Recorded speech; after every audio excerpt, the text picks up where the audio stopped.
You know, I've told this story maybe 100 times over the years, but it still gets me every time I think about it. Hell, even now, sitting here with you, I can feel my hands starting to shake a little just thinking about that day at Dr. Peterson's dental office, but I'm getting ahead of myself.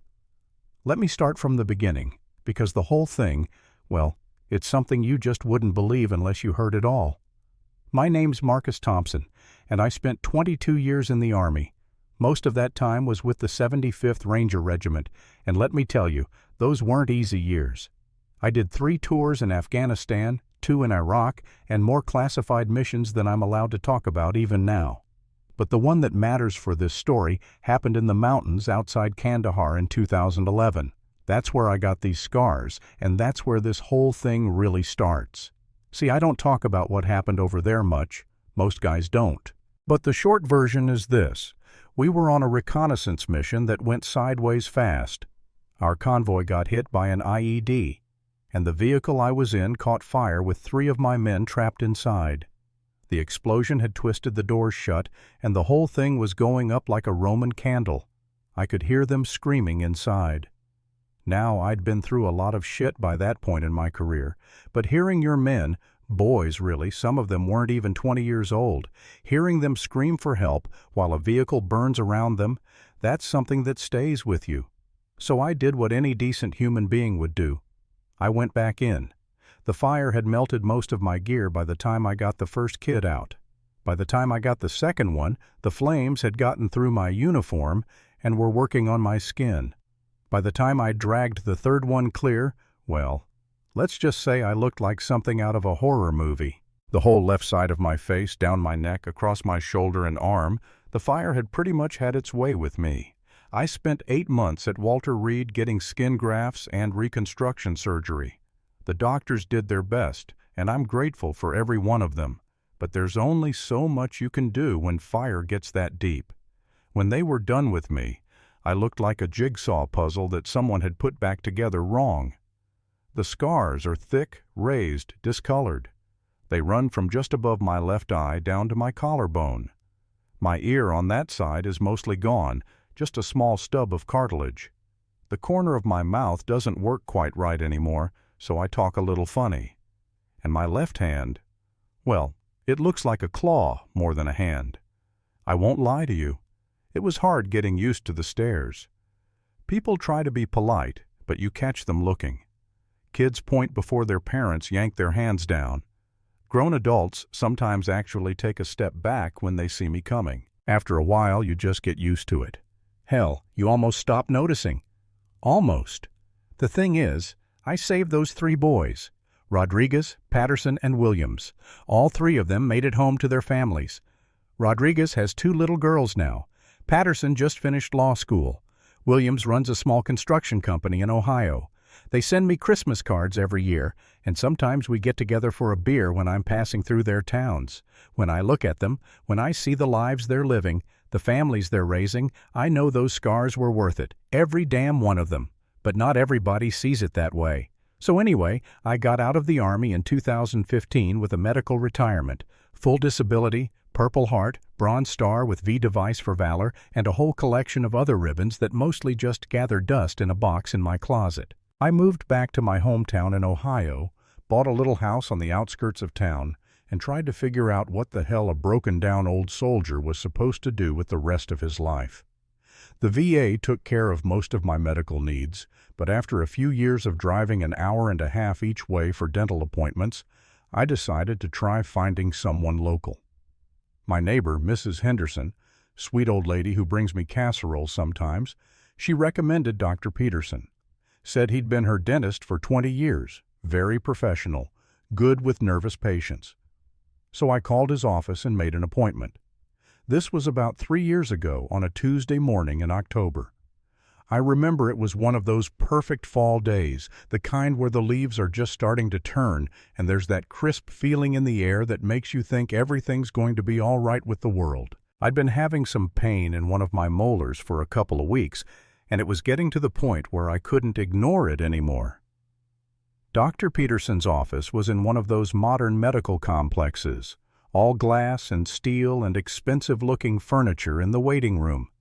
Very clean, very professional. The kind of place where you feel like you should whisper. I checked in with the receptionist, a young woman who smiled at me politely until she got a good look at my face. Then the smile kind of froze, and she looked down at her computer screen real quick. "Mr. Thompson," she said, not looking up, "please have a seat. Dr. Peterson will be with you shortly." I found a chair in the corner where I could sit with my good side facing the room. Old habit. There were maybe 6 or 7 other people waiting, reading magazines or staring at their phones. A couple of them glanced up when I walked in, did that little double-take thing that people do, then went back to their magazines real quick. I'd brought a book, some Tom Clancy novel I'd been working through, and I tried to focus on that while I waited. But you know how it is in those places. You can feel people looking at you, even when you're not looking back. There was this one woman, maybe in her 50s, who kept stealing glances at me over the top of her magazine. Finally, she got up and moved to a seat on the other side of the room.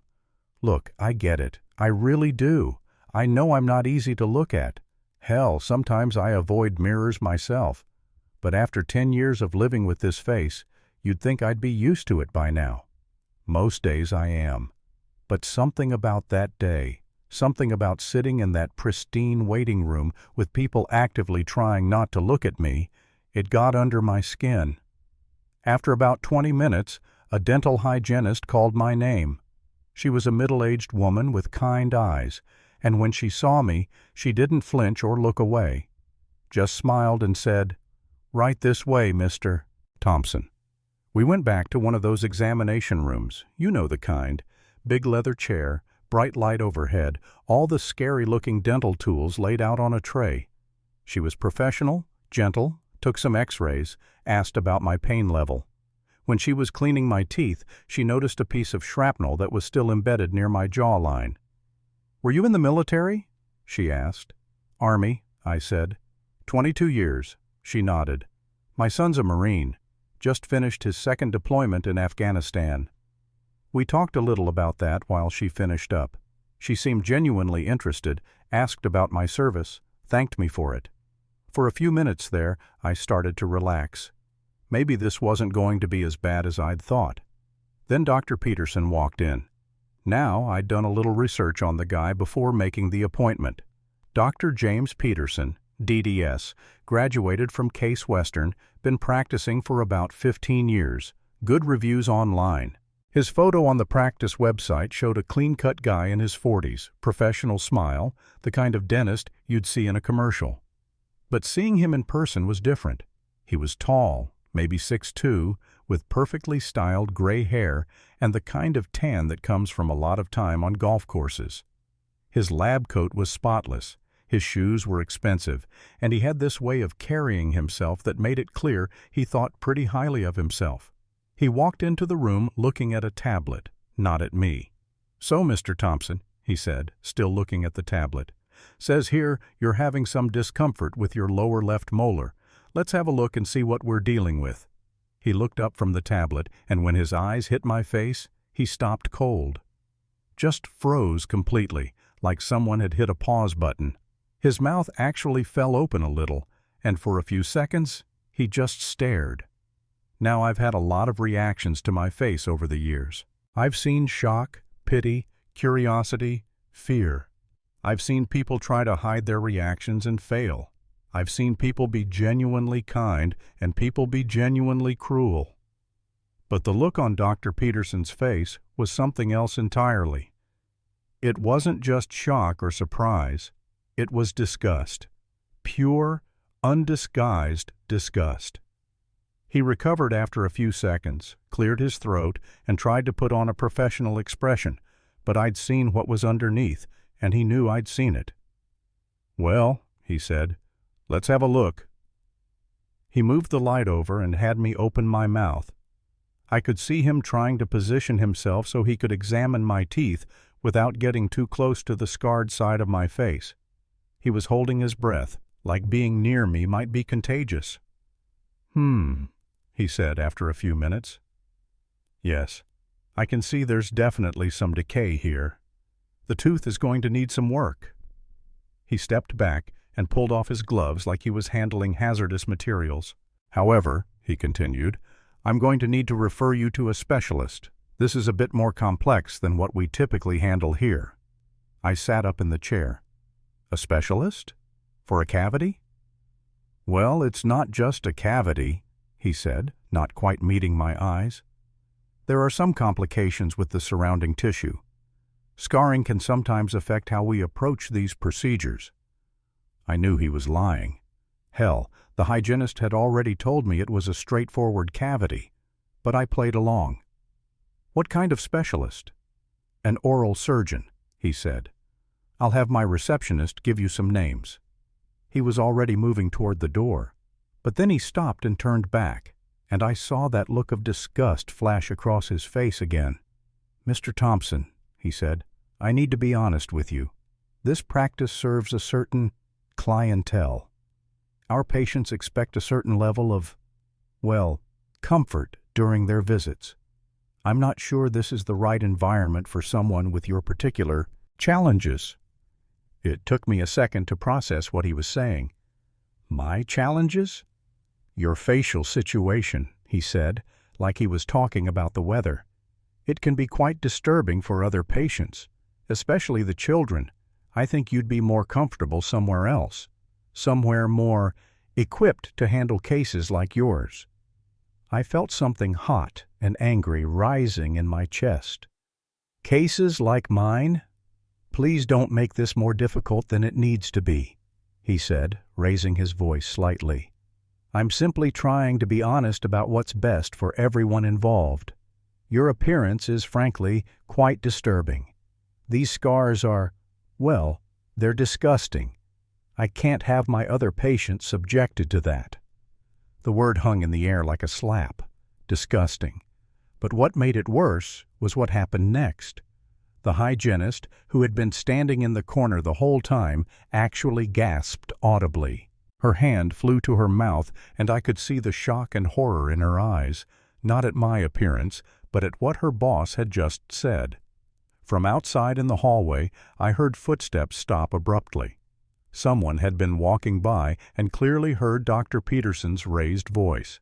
Through the thin walls, I could hear the murmur of voices from the waiting room go quiet. In that terrible moment of silence, I realized that his words had carried beyond this room. Other patients, other staff members, they had all heard him call a veteran's combat injuries disgusting. I've been called a lot of things in my life. I've been called a hero, and I've been called a fool. I've been called brave, and I've been called crazy.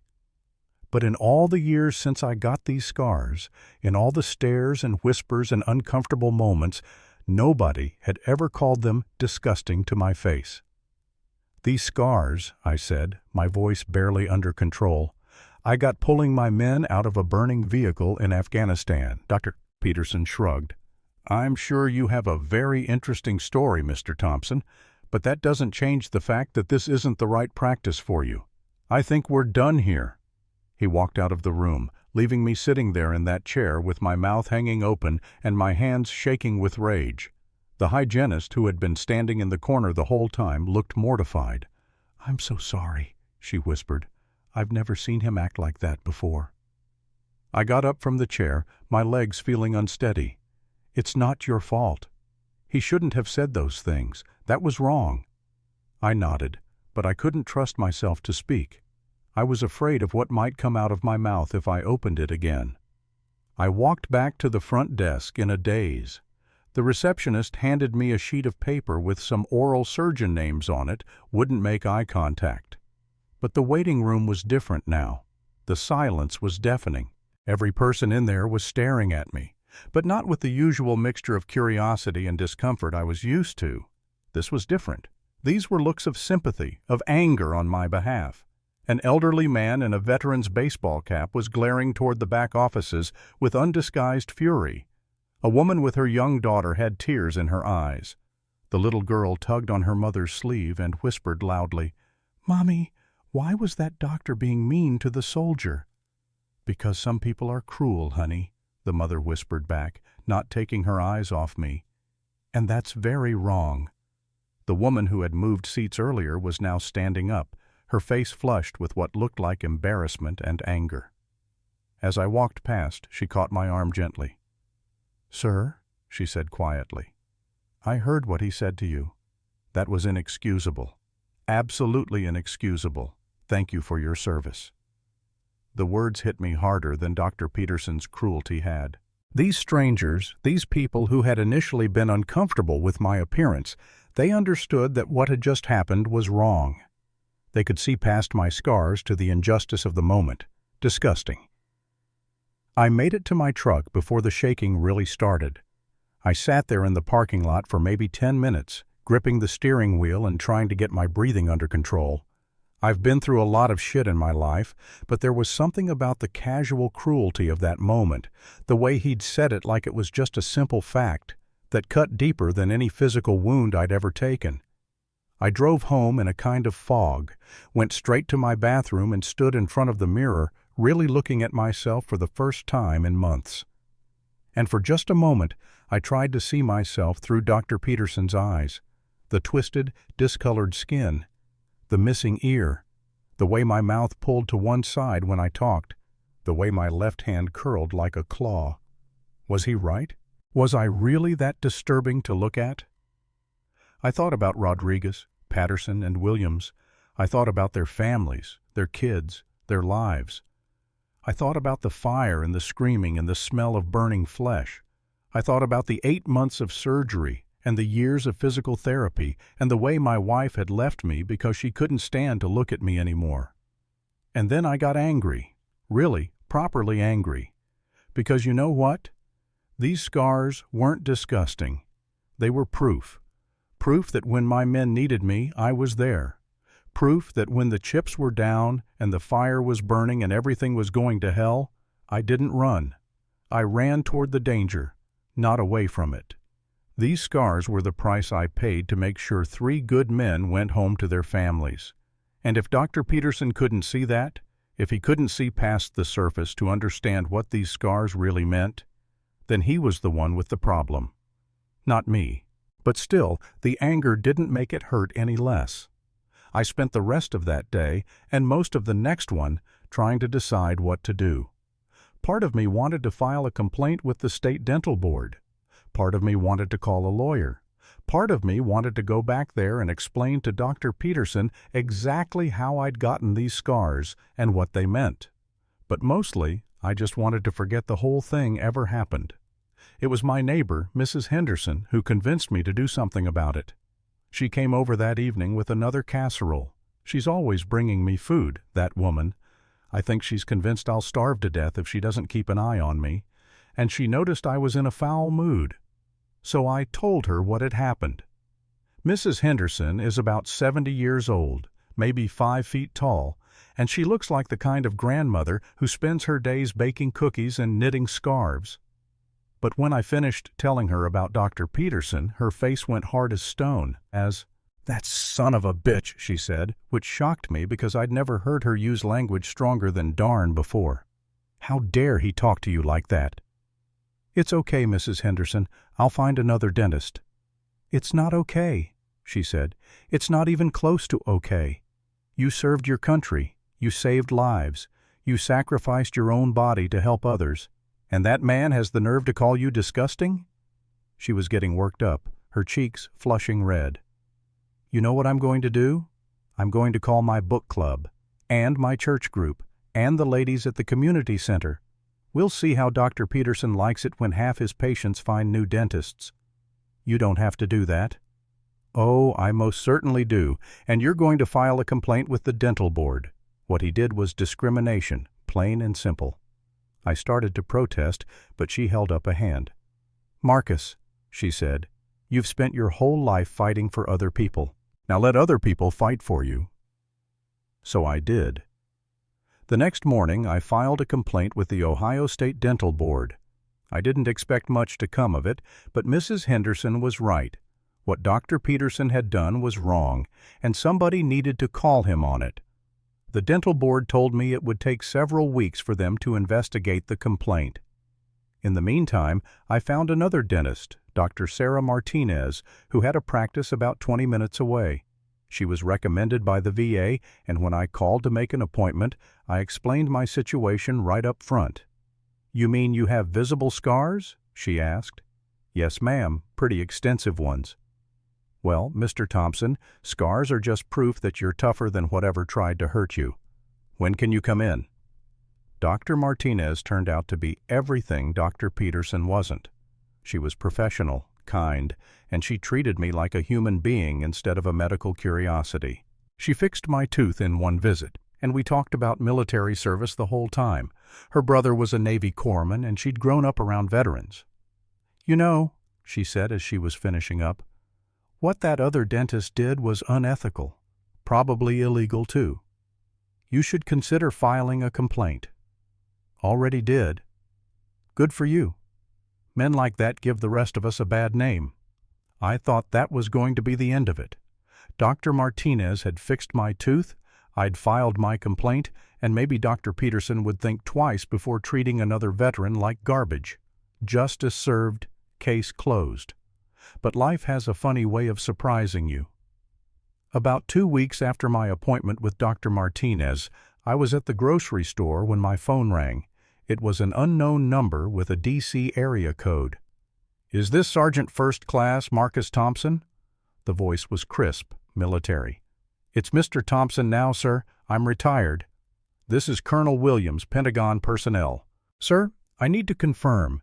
Did you serve with the 75th Ranger Regiment from 2004 to 2015? "Yes, sir." "And were you involved in Operation Enduring Freedom, specifically the incident near Kandahar on October 15, 2011? My chest tightened. Nobody from the Pentagon had called me about that day in years. "Yes, sir. Is there a problem?" "No problem, Mr. Thompson. In fact, quite the opposite."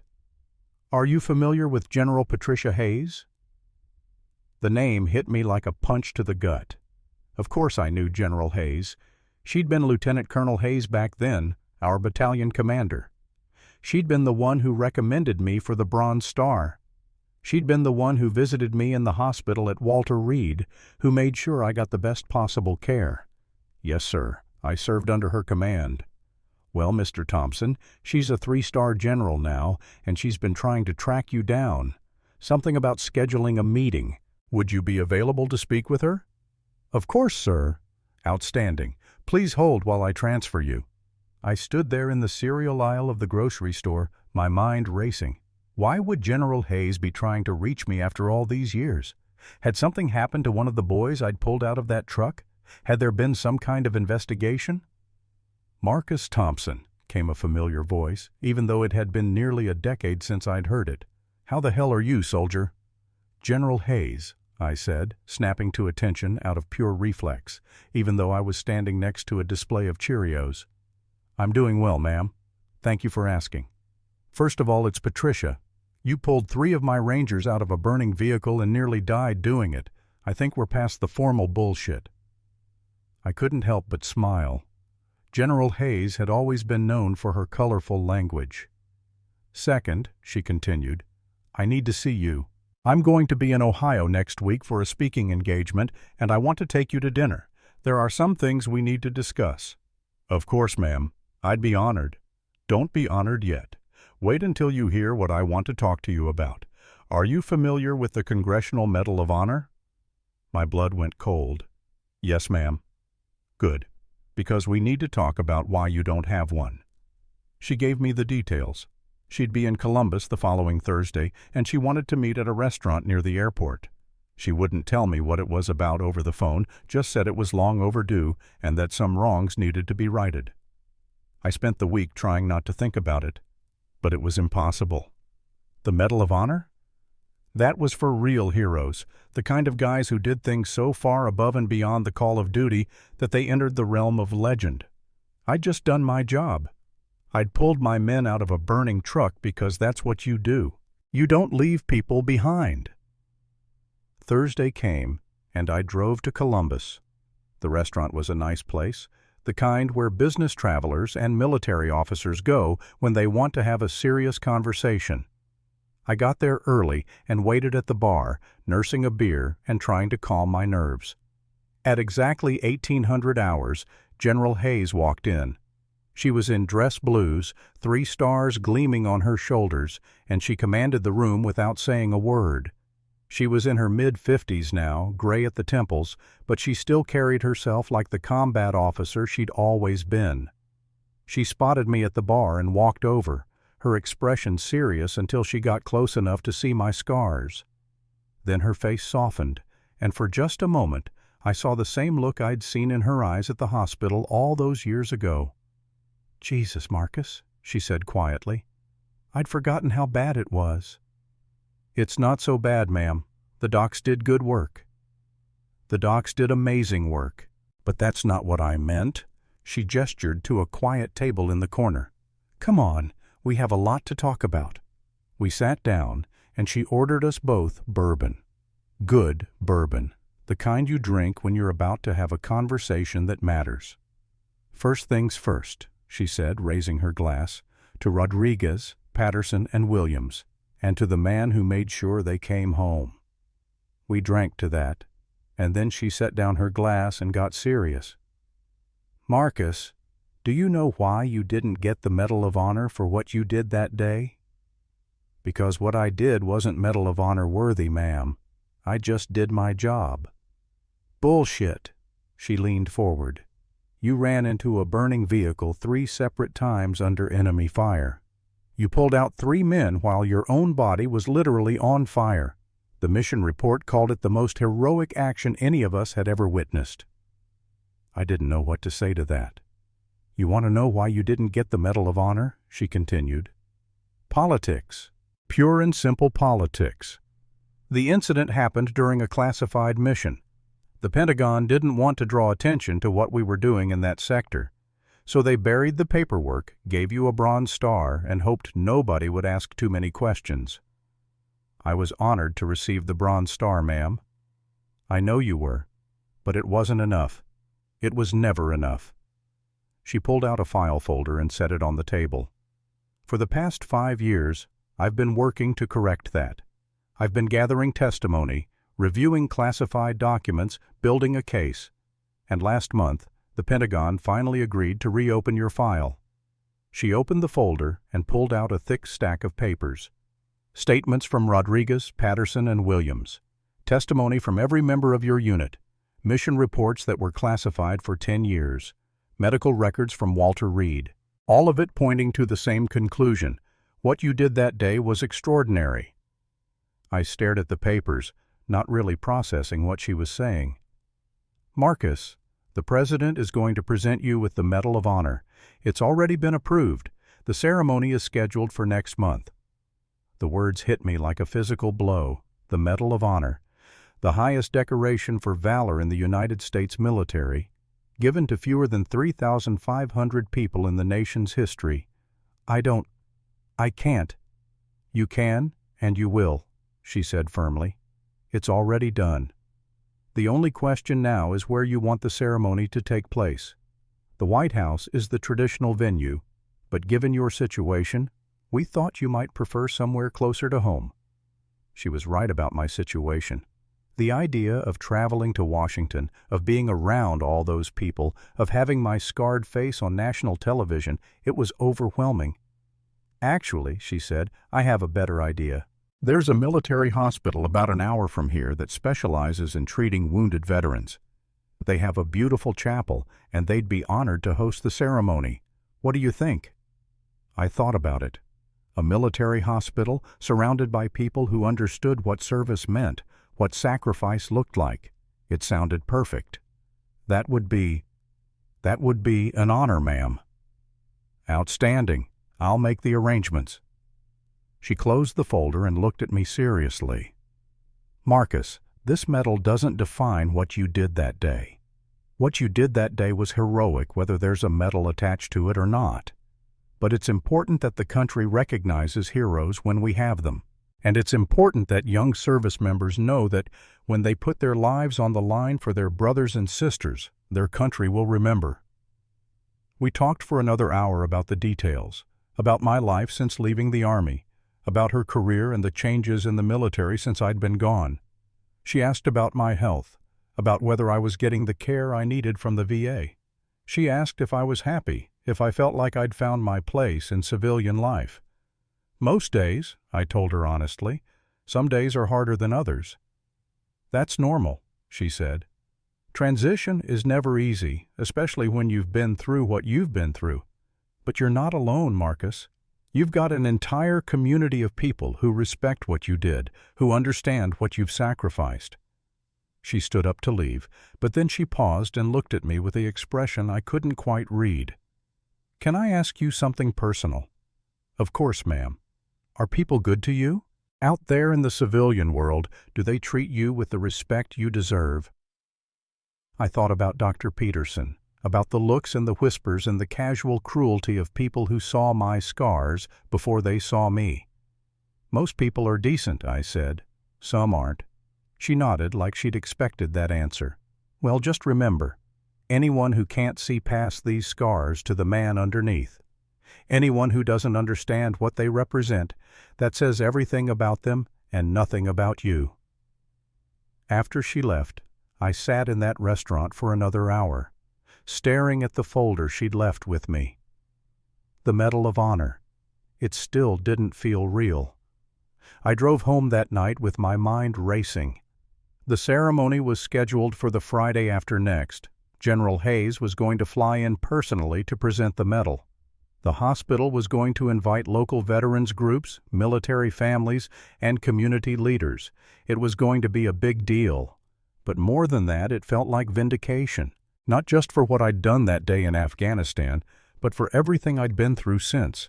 Every stare, every whisper, every moment of feeling like I was somehow less than human because of the way I looked.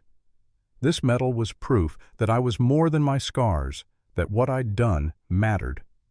I called Mrs. Henderson as soon as I got home and told her everything. She cried on the phone, actually cried with happiness. She immediately started planning a neighborhood celebration, talking about inviting everyone she knew, about making it a day the whole community would remember. "I'm so proud of you," she said, "and I'm so angry at that awful dentist. If he could see you now, receiving the highest honor our country can give, maybe he'd understand what a fool he was." That got me thinking about Dr. Peterson, about his disgust and his casual cruelty, about the way he'd made me feel like I was something shameful, something to be hidden away. I wondered if he even remembered our encounter, or if humiliating veterans was such a routine part of his day that I'd already been forgotten. The ceremony was beautiful. It was held in the chapel at the VA Medical Center, with about 200 people in attendance. Rodriguez, Patterson, and Williams flew in for it, along with their families. Mrs. Henderson was there, of course, along with what seemed like half the neighborhood. Local veterans groups, active duty military, hospital staff, and community leaders filled the chapel. General Hayes spoke about courage and sacrifice, about the meaning of heroism and the price of freedom. The Army chaplain said a prayer for all the service members who hadn't made it home, and then the general called me forward and read the citation. For conspicuous gallantry and intrepidity at the risk of his life, above and beyond the call of duty, Sergeant First Class Marcus Thompson distinguished himself while serving as team leader during combat operations in Kandahar Province, Afghanistan, on October 15, 2011. As she read, I looked out at the faces in the chapel. I saw Rodriguez's daughters, who had drawn me pictures that said, "Thank you for saving my daddy." I saw Williams's wife, who had hugged me earlier and whispered, "Our family owes you everything." I saw Patterson, who had become a lawyer and who had told me he went into law because he wanted to fight for people who couldn't fight for themselves. I saw Mrs. Henderson in the front row, tears streaming down her face. I saw dozens of veterans, some missing limbs, some bearing their own scars, all of them understanding exactly what this moment meant. And when General Hayes placed that medal around my neck, the weight of it against my chest seemed to trigger something deep in my memory. Suddenly, I was back in that burning vehicle, the smell of diesel fuel and melting metal filling my lungs. I could see Patterson's terrified eyes through the smoke, could hear Rodriguez screaming my name as the flames licked at his uniform. I felt my hands burning as I pulled at the twisted metal door, felt the heat searing through my Kevlar vest as I dragged Williams's unconscious body across broken glass and smoking debris. For just a moment, standing there in that chapel with the metal heavy around my neck, I could feel it all again. The pain, the terror, the desperate determination not to let my boys die in that hellhole. But this time, instead of nightmare, it felt like vindication. Every scar, every sleepless night, every moment of pain had led to this, to proof that what I'd done mattered, that those 3 lives had been worth everything I'd sacrificed. When General Hayes stepped back and saluted me, when the entire chapel erupted in applause, I felt something I hadn't felt in years. I felt proud, not just of what I'd done that day in Afghanistan, but of who I was, scars and all. The reception afterward was incredible. People wanted to shake my hand, to hear my story, to thank me for my service. Rodriguez, Patterson, and Williams took turns telling their families and friends how I'd saved their lives, how I'd run back into that burning truck again and again, because I wouldn't leave them behind. "He's the bravest man I've ever known," Patterson told a group of teenagers who had come with their youth group. "When I was trapped in that truck, when I thought I was going to die, he came back for me. He didn't have to. He could have stayed safe, but he came back." "That's what real heroes do," added Williams. "They don't think about themselves. They think about their brothers. And Sergeant Thompson, Mr. Thompson, he's the definition of a hero." I must have taken 100 photos that day, all with people who wanted to remember meeting a Medal of Honor recipient. And for the first time in years, I didn't try to hide the scarred side of my face. These scars were part of my story, part of what made that medal possible. They weren't something to be ashamed of. They were something to be proud of. The local newspaper covered the ceremony, and the story ended up being picked up by some of the national veteran publications. I did a few interviews, always emphasizing that the real heroes were the men and women who didn't make it home, that I was just lucky to be here to receive the recognition. But one interview request caught my attention. It was from a local TV station, and they wanted to do a feature story about the ceremony. But when the reporter called, she mentioned something that made my blood run cold. "We understand there was some controversy recently involving discrimination at a local medical practice," she said. "We'd like to include that in the story to show how veterans are sometimes treated despite their service." Apparently, Mrs. Henderson had been true to her word. She'd told her book club and her church group and the ladies at the community center about what Dr. Peterson had done, and they had told their friends, and their friends had told their friends. The story had spread through the community like wildfire. But more than that, several other veterans had come forward with similar stories about Dr. Peterson. Apparently, I wasn't the first veteran he'd treated badly. A Vietnam vet with shrapnel scars had been told his injuries were unprofessional-looking. An Iraq veteran with a prosthetic arm had been asked to wait until the office was closed so other patients wouldn't be upset. A female veteran with burn scars from an IED blast had been told she should consider wearing makeup to make herself more presentable. The state dental board had launched a full investigation, and Dr. Peterson was facing possible sanctions. Several patients had switched to other dentists, and now the local media wanted to make it part of a larger story about how the community treats its veterans. I agreed to the interview, but I kept it focused on the positive. I talked about the Medal of Honor ceremony, about the support I'd received from the community, about the importance of recognizing veteran service. I mentioned the dental office incident only briefly, and only to make the point that most people are good and decent, but that everyone can do better when it comes to treating veterans with respect. The story aired on a Friday evening, right during the dinner hour when the most people would be watching. It was a beautiful piece, focusing on the ceremony and the meaning of the Medal of Honor.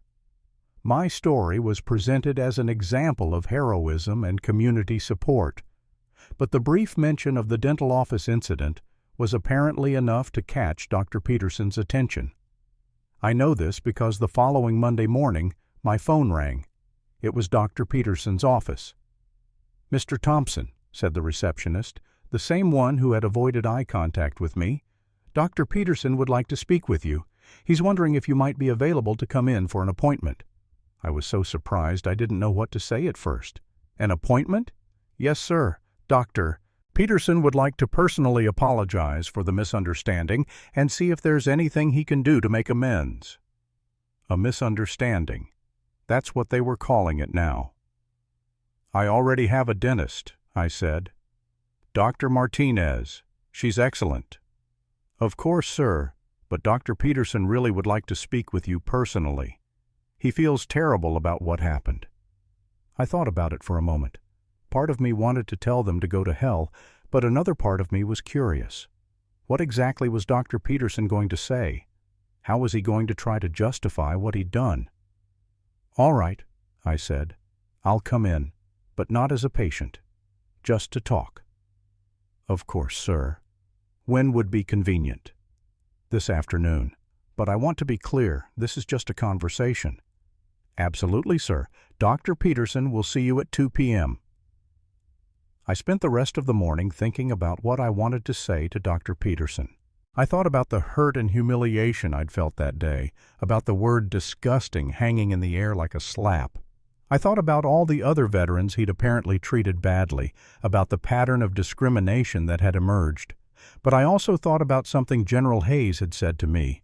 Anyone who can't see past these scars to the man underneath, that says everything about them and nothing about you. I decided I would listen to what Dr. Peterson had to say, but I wasn't going to make it easy for him.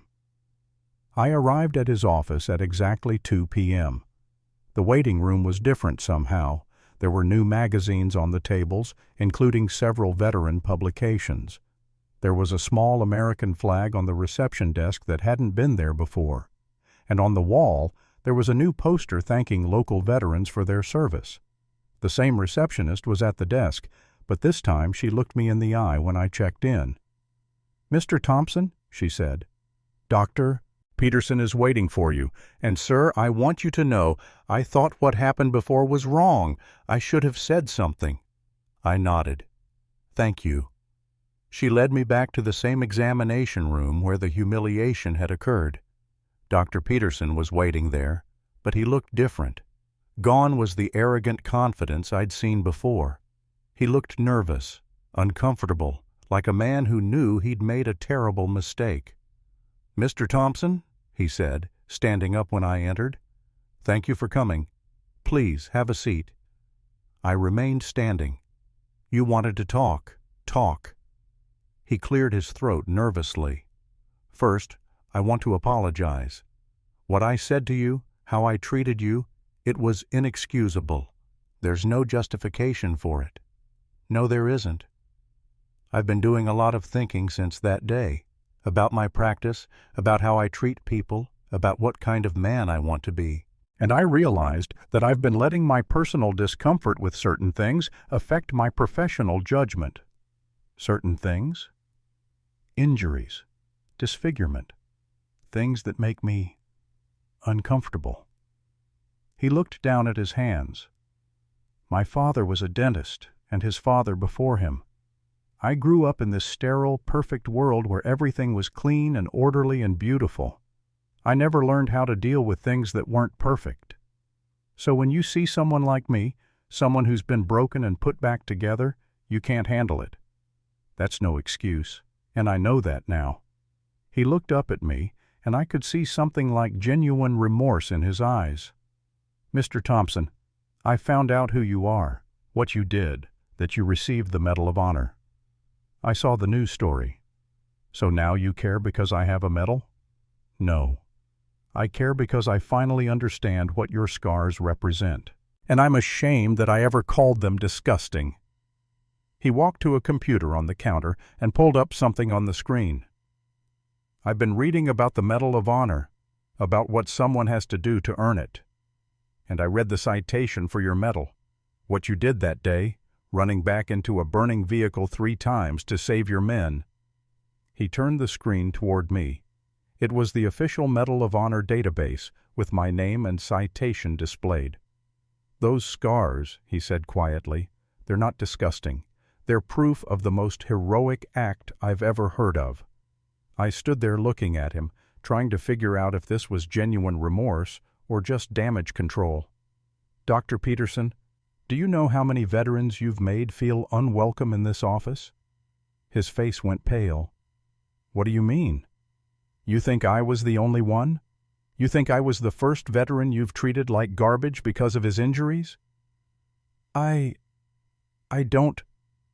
A Vietnam vet with shrapnel scars, an Iraq veteran with the prosthetic arm, a female veteran with burn scars, all of them treated like they were something shameful, something that might upset your perfect clientele. Each name hit him like a physical blow. I could see the realization dawning on his face, the understanding of what he'd done, what he'd become. "My God," he whispered, I didn't realize." "You didn't realize because you never bothered to think about it. You saw scars and disabilities and injuries, and you made a judgment. You decided that people like us weren't worth your time, weren't worthy of basic human decency." He sat down heavily in a chair, his head in his hands. "What can I do? How can I make this right?" "I don't know if you can," I said honestly. "The damage is done. Those veterans you hurt, they're not going to forget. The trust you broke, that's not something you can just apologize away. But I have to try. There has to be something." I thought about it for a moment. "There might be, but it's not about me anymore. It's about them. It's about all the veterans you've hurt, and all the ones you might hurt in the future." "Tell me what to do." "First, you reach out to every veteran you've mistreated. You apologize personally, not through your staff. You own what you did." He nodded. "Done." "Second, you volunteer at the VA hospital. Not for publicity, not to make yourself feel better. You volunteer because veterans deserve quality dental care, and you have skills that can help." "I'll start this week." "Third, you change how you run this practice. You train your staff about treating veterans with respect. You make it clear that everyone is welcome here, regardless of what they look like or what injuries they carry." "Absolutely." I looked around the office, at the new flag and the veteran publications and the poster on the wall. "And you stop with the performative bullshit. A flag on the wall doesn't mean anything if you don't treat people with dignity." He looked up at me, and I could see that he was genuinely shaken by this conversation. "Mr. Thompson, I know I don't deserve forgiveness, but I want you to know that this conversation has changed me. I will spend the rest of my career trying to make up for what I've done." "Don't do it for me," I said. "Do it because it's the right thing to do." I turned to leave, but then I stopped and looked back at him. "Dr. Peterson, these scars on my face, they're not just marks on my skin. They're reminders. Every time I look in the mirror, I'm reminded of the day I chose to save 3 young men instead of saving myself. I'm reminded that sometimes doing the right thing comes with a price, and I'm reminded that I was willing to pay that price." I touched the side of my face, running my fingers along the raised tissue. "You called these scars disgusting, but to me, they're beautiful, because they represent the best moment of my life. The moment I proved to myself and to the world that when my brothers needed me most, I was there." Dr. Peterson was crying now, tears streaming down his face. "I'm so sorry," he whispered. "I know you are," I said. "Now prove it." I left the office that day feeling something I hadn't expected to feel. Hope. Hope that Dr. Peterson would actually follow through on his promises. Hope that other veterans wouldn't have to go through what I'd gone through. Hope that sometimes, even when people make terrible mistakes, they can learn and grow and become better. But more than that, I left feeling proud. Proud of who I was, proud of what I'd done, proud of the scars that told my story. Dr. Peterson's apology didn't erase the hurt he'd caused, but it did something else. It confirmed what I'd always known but sometimes forgot. These scars weren't marks of shame. They were marks of honor. 6 months later, I got a letter from the State Dental Board. Dr. Peterson had received a formal reprimand and had been required to complete additional training on patient rights and professional ethics. But more importantly, he had followed through on his promises. He was volunteering at the VA hospital every Tuesday. He had personally reached out to every veteran he'd mistreated and offered free dental care. He had completely changed the culture at his practice. And according to the letter, several veterans had returned to his office and reported being treated with exceptional care and respect. I also got a letter from Dr. Peterson himself. It was handwritten, several pages long, detailing the changes he'd made and the things he'd learned. But the part that stuck with me was the ending. Mr. Thompson, I will never be able to undo the pain I caused you and other veterans. But I want you to know that your visit to my office that day changed my life. You showed me what real strength looks like. You showed me what grace under pressure means. And you showed me that the measure of a man isn't in how he looks, but in what he does when others need him most. I will carry that lesson with me for the rest of my life. I keep that letter in my desk drawer next to the certificate that came with my Medal of Honor. They're both reminders, in their own way, of the power of doing the right thing, even when it's hard. These days, I speak at schools, sometimes, talking to kids about military service and the meaning of sacrifice. I always tell them the same thing. Being a hero isn't about being perfect or looking perfect or having a perfect life. Being a hero is about showing up when people need you, even when you're scared, even when it costs you something, even when nobody's watching. And I always tell them that the most important battles we fight aren't on foreign battlefields. They're right here at home, in our communities, in our daily interactions with each other. They're battles against prejudice and hatred and casual cruelty. They're battles for dignity and respect and basic human decency. Sometimes you win those battles by fighting. Sometimes you win them by forgiving. And sometimes, if you're really lucky, you win them by doing both. My scars will never go away. Dr. Peterson's words will always be part of my story. But so will General Hayes's recognition of my service. So will Mrs. Henderson's fierce loyalty. So will Rodriguez's, Patterson's, and Williams's continued friendship. So will the Medal of Honor around my neck and the knowledge that when 3 young men needed someone to save them, I was there. That's the thing about scars. They tell a story. And if you're brave enough to let people read that story, if you're strong enough to stand up for what's right even when others try to tear you down, sometimes you discover that your scars aren't just marks of what you've survived. They're marks of who you've become, and that's a beautiful thing.